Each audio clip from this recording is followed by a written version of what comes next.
Friends, ఇప్పుడే అందిన వార్త. ఈపీఎఫ్ఓ ఖాతాదారులకు గుడ్ న్యూస్ చెప్పిన కేంద్రం అంటూ వార్తలు అయితే వస్తున్నాయి. ఫ్రెండ్స్, మన దానిచే వీడియో చేయడం అనేది జరుగుతుంది. ఫ్రెండ్స్, వీడియో చివరి దగ్గర అయితే చూడండి. అలా అయితేనే మీకు పూర్తి ఇన్ఫర్మేషన్ అనేది అందుతుంది.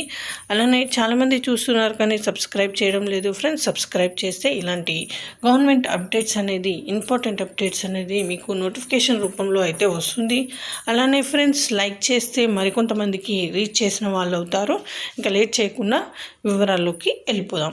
అయితే ప్రైవేటు ఉద్యోగులకు పదవి విరమణ పొందిన తర్వాత ఈపీఎఫ్ఓ నుంచి 60 ఏళ్ళు దాటిన తర్వాత పెన్షన్ వచ్చేది. అయితే తక్కువ వయసులో కూడా పెన్షన్ పొందే అవకాశాన్ని కేంద్రం అందిస్తుంది.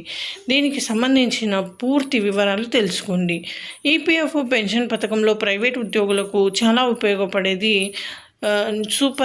Super యాన్యుయేషన్ pension. ఈ పథకాన్ని కేంద్ర ప్రభుత్వం 2025 సంవత్సరంలో సులభతరం చేయబోతుంది. దీని కారణంగా పదవి విరమణ పొందిన ప్రైవేటు ఉద్యోగులకు చాలా లబ్ధి జరుగుతుంది. సూపర్ యాన్యుయేషన్ పెన్షన్ కింద సులభంగా 58 ఏళ్ళు నిండిన పదవి విరమణ చేసిన ఉద్యోగులు కూడా ఈపీఎఫ్ఓ నుంచి పెన్షన్ పొందవచ్చు. ఈ పెన్షన్ పొందాలనుకునే వారు తప్పకుండా అప్లై చేసుకోవాల్సి ఉంటుంది. సూపర్ యాన్యుయేషన్ పెన్షన్ కింద ప్రతి ప్రైవేటు ఉద్యోగి గరిష్టంగా ప్రతి నెల 9,000 పెన్షన్ పొందవచ్చని ఈపీఎఫ్ఓ రూల్స్ చెబుతున్నాయి. అయితే 2025 సంవత్సరంలో ఈ పథకం ద్వారా చాలామంది లబ్ధి పొందే అవకాశాలు ఉన్నాయి. ఈ పథకం ద్వారా ప్రైవేటు ఉద్యోగులు పెన్షన్ను ప్రతి ఏడాది 1,08,000 వరకు పొందవచ్చు. అయితే ఈ పెన్షన్ పథకం గురించి తెలుసుకోవడానికి ఈపీఎఫ్ఓ కార్యాలయాన్ని సందర్శించాల్సి ఉంటుంది. సో ఇది ఫ్రెండ్స్, ఈ విధంగా వార్తలు అయితే వస్తున్నాయి. Please like, share and subscribe.